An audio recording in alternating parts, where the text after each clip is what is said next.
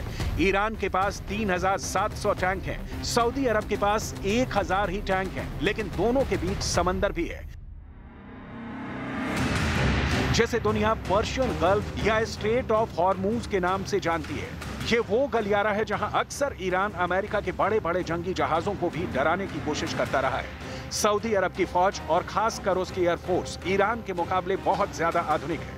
Iran इस वक्त भी 45 वर्ष पुराने फाइटर जेट इस्तेमाल कर रहा है, जबकि सऊदी अरब के पास लेटेस्ट जनरेशन के फाइटर जेट है, जो उसे लगातार अमेरिका से मिलते रहे हैं। बावजूद इसके सऊदी अरब को लेकर अमेरिका का हौसला भी डगमगाया हुआ है। ईरान अपने इलाके में एक बड़ी पावर बन चुका है। सबसे बड़ी बात यह है कि इस वक्त ईरान यूक्रेन युद्ध में रूस की बड़ी मदद कर रहा है, और दुनिया की इक्वेशन बताती है कि पश्चिम एशिया में अगर युद्ध हुआ तो ईरान की मदद रूस करेगा, इसमें कोई शक नहीं होना चाहिए। वहीं सऊदी अरब और इजराइल की मदद अमेरिका करेगा, इसमें भी कोई संदेह नहीं। तो एक तरह से यूक्रेन के बाद पश्चिम एशिया अमेरिका और रूस की सबसे बड़ी टक्कर का एक और मैदान बन जाएगा।